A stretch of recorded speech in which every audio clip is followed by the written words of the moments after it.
आज के इस लेसन में हम पाइथन की एक नई टेक्निक के बारे में पढ़ेंगे जिसे मॉड्यूल कहा जाता है। मॉड्यूल हमारे पास हर प्रोग्रामिंग लैंग्वेज में इसका कोई ना कोई अल्टरनेटिव अवेलेबल है। जैसे कि जावा के अंदर हमारे पास इंटरफेसेस हैं, बिल्ट इन लाइब्रेरीज हैं हमारे पास सी प्लस प्लस और सी लैंग्वेज के अंदर। इसी तरह बाकी लैंग्वेजेस के अंदर भी हमारे पास बिल्ट इन सर्विसेज अवेलेबल हैं जिनको हम इस्तेमाल करते हैं और अपने कोड को मुझे अंडरस्टैंडेबल और आसान बनाते हैं। पाइथन में हमारे पास लाइब्रेरीज के अगेंस्ट में मॉड्यूल्स की फैसिलिटी अवेलेबल है जिसको हम इस्तेमाल करते हैं लाइब्रेरीज के अल्टरनेटिव में।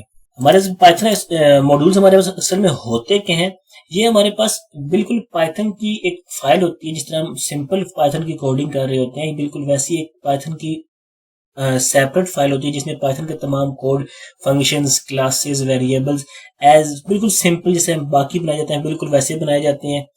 अच्छा, इसके अंदर रनेबल कोड, एक ही तरह के कोड को हम एक ही फाइल के अंदर सेव कर लेते हैं और जब हमें जरूरत पड़ती है हम उस फाइल को अपने प्रोग्राम के अंदर शामिल कर लेते हैं और उसको हम उसका जो कोड उसमें लिखा गया होता है उसे हम इस्तेमाल कर लेते हैं।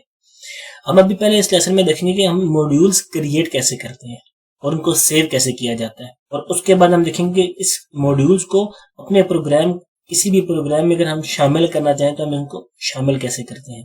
सबसे पहले मैं करूंगा, मैंने एक मॉड्यूल की फाइल क्रिएट करनी है। मैं एक न्यू फाइल क्रिएट करता हूँ, उसको मैं सेव कर लेता हूँ, अपने उसी डायरेक्टरी में सेव करना है जहां पर मेरी मेन फाइल पड़ी होगी। मैंने इसको उसी डायरेक्टरी में सेव करने के लिए सेव करते हैं इसे, इसको हम नाम देते हैं। इसमें हम कोई कोड लिखते हैं। मैंने एक फंक्शन लिख दिया डेफिनेशन डिवीजन, जो कि 2 नंबर को डिवीजन परफॉर्म करेगा और हमको रिजल्ट बैक रिटर्न करेगा। इसको सेव कर दिया, उसे हमने क्लोज कर दिया। कोई भी और फाइल हम क्रिएट कर लेते हैं, इसको हम नाम दे लेते हैं मेन फाइल। अब यहाँ पे मैं कोई भी कोड लिख लूंगा, मेरे पास वो कोड मैं प्रिंट करता हूँ, प्रिंट a+b।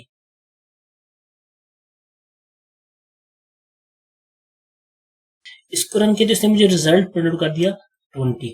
अब यहाँ पर एक बात नोट करने वाली है कि जिस डायरेक्टरी के अंदर मैंने अपना मेन फाइल को सेव किया है, ये मेरी मेन फाइल मैंने सेव कर ली है। एक्चुअली में अब ये दोनों की दोनों एक मेन फाइल है और एक मॉड्यूल 1 की फाइल है। मैं इन दोनों फाइल्स को एक साथ इस्तेमाल करना चाहूँ तो मैं कैसे इस्तेमाल करूंगा, उसके लिए मेरे पास एक टेक्निक होती है, इसे हम कहते हैं इम्पोर्ट। हमारा कीवर्ड है, हम कहते हैं इम्पोर्ट। हमारे फंक्शन का नाम क्या है, सॉरी हमारे मॉड्यूल का नाम क्या है, मॉड्यूल फाइल का नाम है मॉड्यूल 1। जब मैं इसको सेव करूंगा, इसको मैं रन करूंगा, उसने हमारे पास अभी सिर्फ प्रिंट आउट करवाया 20। और साथ ही देखिए हमारे पास प्रीवियस फोल्डर के अंदर मॉड्यूल की जो ही मॉड्यूल कंपाइल हुआ, एक फोल्डर क्रिएट हो गया मॉड्यूल 1, जो फाइल है मॉड्यूल वाली, उसको उसने एक कंपाइल्ड फॉर्म, एक एक्जी फाइल में हमारे पास एक नई फाइल क्रिएट कर देता है। एक्चुअली में हमारे पास इससे ये समझ लग रही कि हमारा module 1 is a separate module और इसको हम लोग मेन फाइल के अंदर कॉल कर रहे हैं। अब हमने वहां पे जो फंक्शन बनाया था वो फंक्शन था हमारे पास डिवीजन का। मैं यहाँ पे उस फंक्शन को इस्तेमाल करना चाहूँ तो अब मैं उस पूरी की पूरी फाइल के अंदर जो कुछ पड़ा हुआ है मैंने वो सब का सब अपनी इस फाइल के अंदर शामिल कर लिया। अब हालांकि मैंने यहाँ पे ऐसा डिवीजन का कोड लिखा नहीं है, लेकिन सिर्फ मैंने उस फाइल को अपने इस फाइल का हिस्सा बनाया। तो अब उस फाइल के मॉड्यूल 1 के अंदर जितना भी कोड अवेलेबल होगा वो सारे का सारा मुझे इस मेन फाइल के अंदर अवेलेबल होगा, मैं उसको इस्तेमाल कर सकता हूँ। यहाँ पे अगर मैं उसके फंक्शन की कॉल करूँ, फंक्शन का नाम था div, उसको हमने 2 वैल्यूज पास करनी है जिसको हम डिवाइड करना है हमने। Name div is not defined.